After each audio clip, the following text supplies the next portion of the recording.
Kate has been asking William for months. Not for jewels, not for a title, not for anything the world usually imagines when it pictures a future queen making a request. She's been asking for one afternoon, one room, one meeting with two children she has never seen in her life. Archie and Lilibet, her own nephew and niece.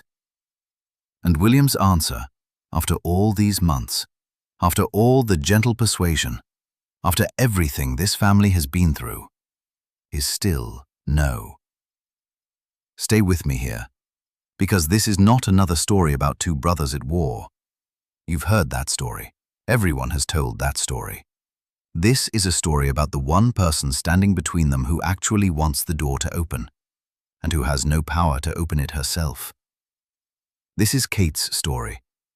And once you see this whole situation through her eyes, I promise you, you will never look at this family feud the same way again.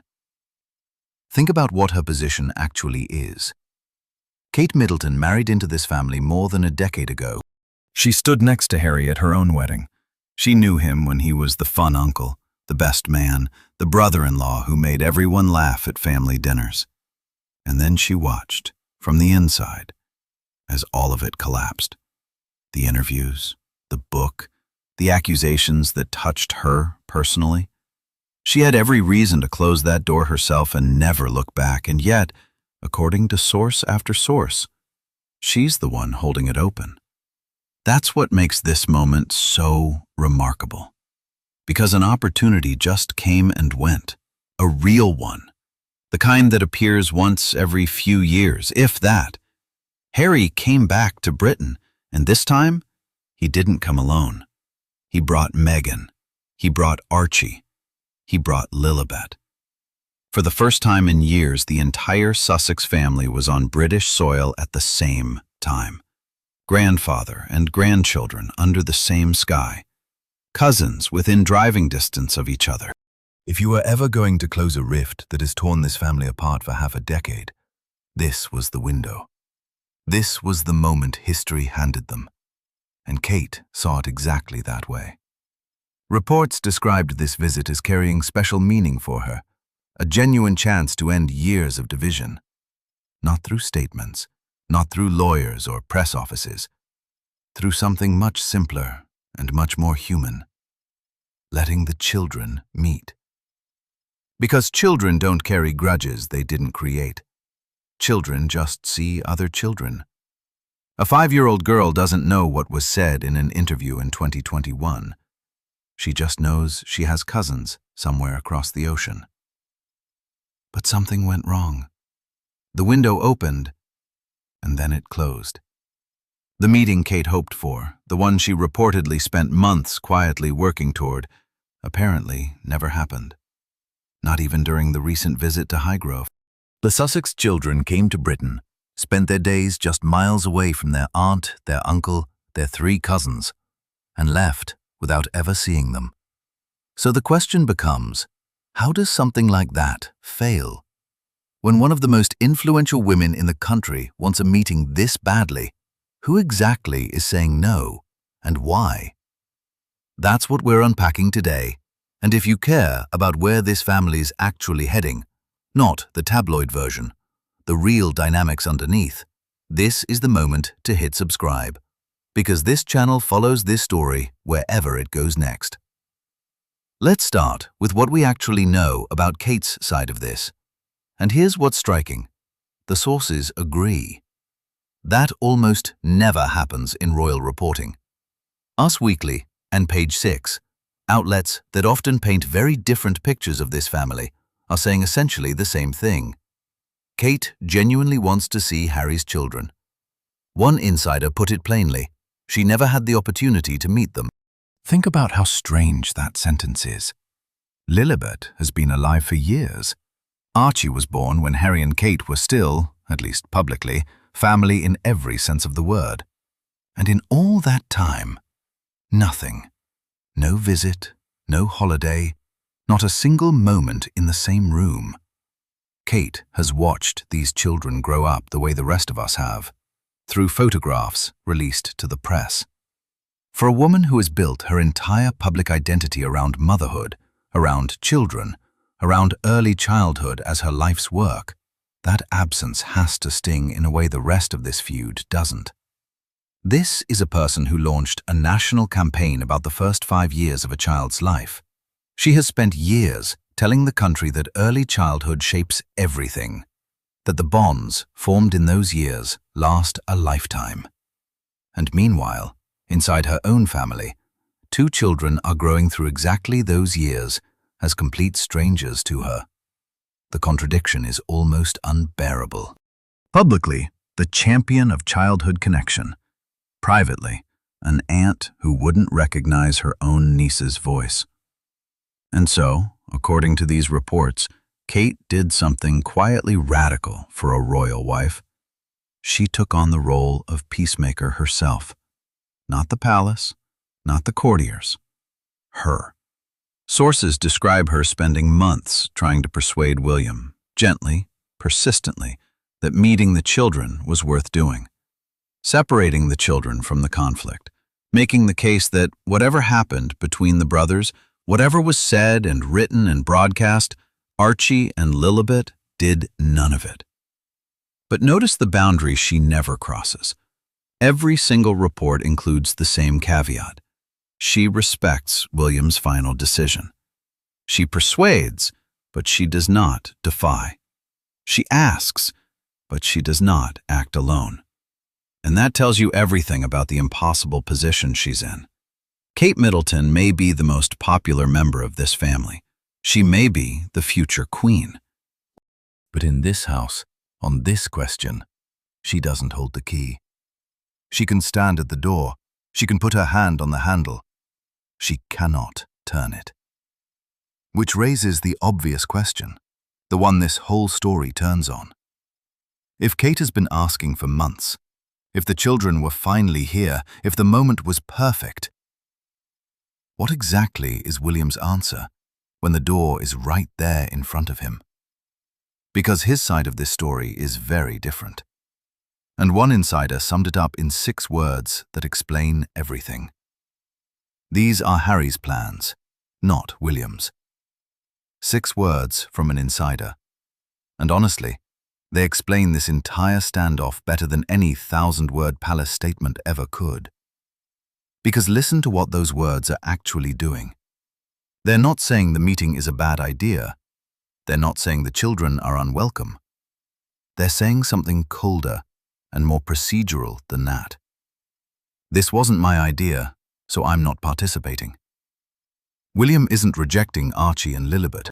He's rejecting the fact that Harry set the terms. And from William's side, you can almost see the logic. According to the reporting, the Waleses were genuinely caught off guard by this visit. They did not expect Harry to bring his entire family. 1 or 2 quiet meetings between brothers, maybe, a carefully choreographed handshake, perhaps, but a full Sussex family arrival? Meghan, Archie, Lilibet, all of them, on British soil, with the world's cameras waiting for exactly 1 photo? That, reportedly, landed on Kensington Palace like a shock. And William's hesitation, insiders say, comes precisely from that suddenness. In his mind, his brother didn't ask, his brother announced. And there is nothing William reportedly hates more than feeling maneuvered, feeling like a supporting actor in someone else's story. Here's the thing, though. Put yourself back in Kate's position for a second, because this is where her role gets truly painful. She understands her husband's reasoning. She lived through the same betrayals he did. But she also understands something he seems unwilling to weigh. The children don't know any of this. Archie didn't plan this trip. Lilibet didn't set the terms. Whatever game the brothers are playing over who controls the narrative, the 2 smallest people in this story are just along for the ride. And they're the ones paying the price for it. And then the language got harder. Much harder.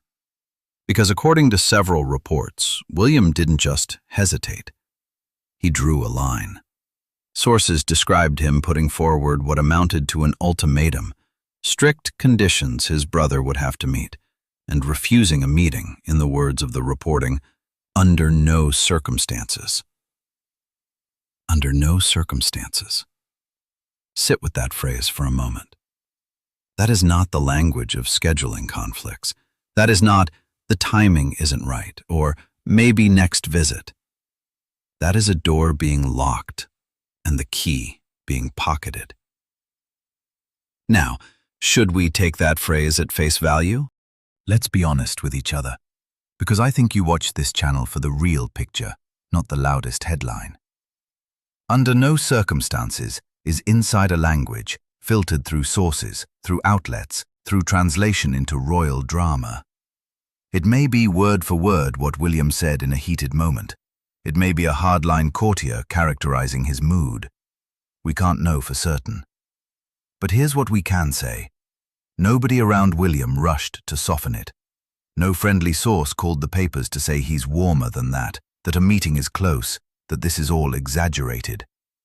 In royal reporting, silence like that is its own kind of confirmation. When a brutal quote goes unchallenged, it's usually because it's close enough to the truth that nobody can deny it. And while the adults were drawing their lines, something quieter happened. Something that, for my money, is the saddest detail in this entire story. The children never met. Not the adults, the children. George, Charlotte and Louis on one side, Archie and Lilibet on the other. 5 cousins, 2 families, 1 country for one brief window of time. And the distance between them stayed exactly as wide as it's always been. Royal reporters Amanda Matter and Emily Nash, independently of each other, which matters, both confirmed the same thing. The Wales children would not be crossing paths with their Sussex cousins. The official reason? A busy schedule. A busy schedule. George is a schoolboy. Charlotte is a schoolgirl. Louis is a little kid. What schedule do children have that cannot fit one single afternoon with cousins they have never met in their lives? You know the answer, and I know the answer. The schedule isn't busy. The decision was made. Busy schedule is simply what a locked door sounds like when it's translated into palace language. And this is the moment where the feud crossed a line that should worry everyone who cares about this family. Because up until now, you could tell yourself this was an adult conflict. 2 grown brothers, 2 grown couples, old wounds, bad interviews, worse books. Painful, but contained to the people who caused it. Not anymore. The refusal has now been inherited. A whole generation of cousins is growing up as strangers. George, who will one day be king, may not know his own cousin's laugh. Charlotte and Lilibet, 2 girls in the same family, in the same generation, have never been in the same room.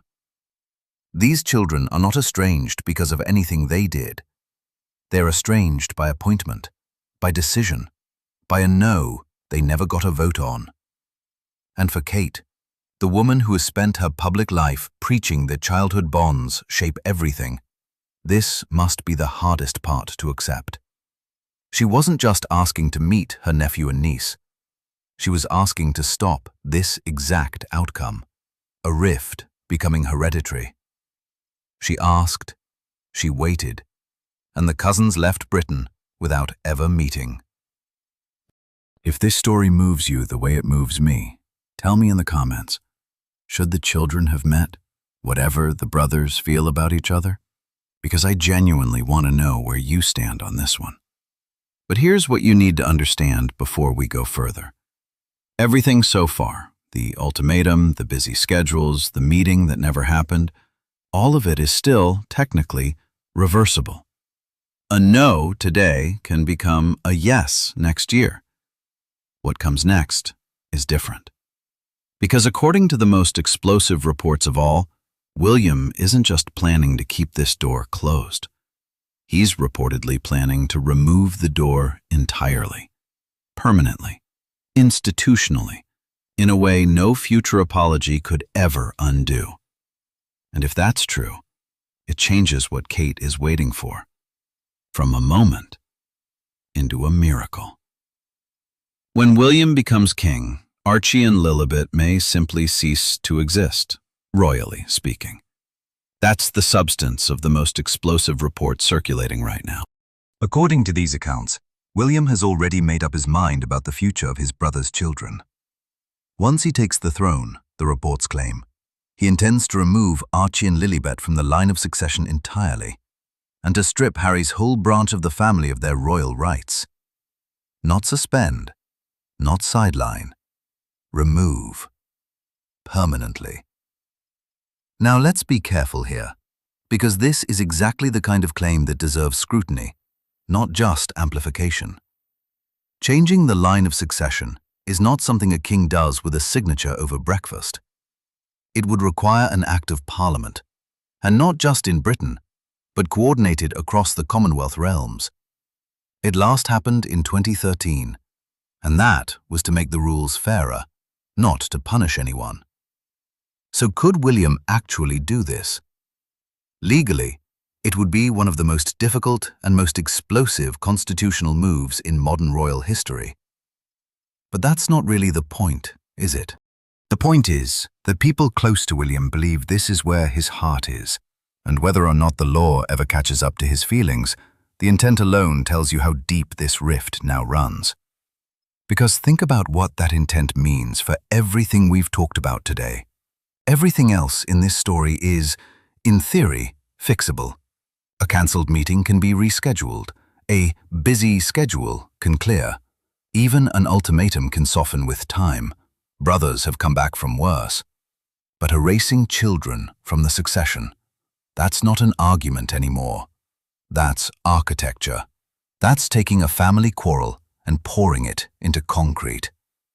If those reports are true, the rift between these 5 cousins stops being a temporary misunderstanding between angry adults and becomes a permanent, institutional reality.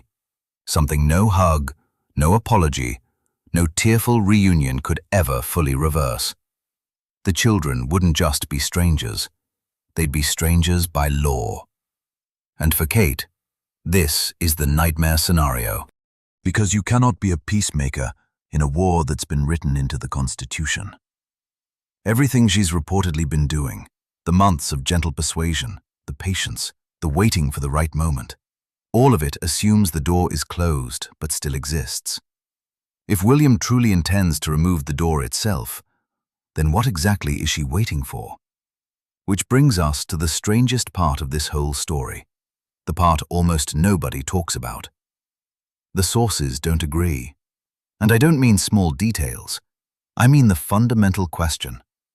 Is this rift temporary, or is it forever? On one side, you have insiders counseling calm. It's too early to draw conclusions, they say. Feelings are raw, the visit was sudden, give it time. On the other side, you have the under no circumstances camp.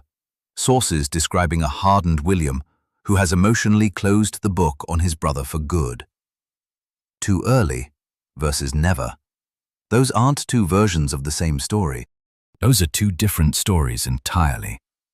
And here's what I find genuinely fascinating.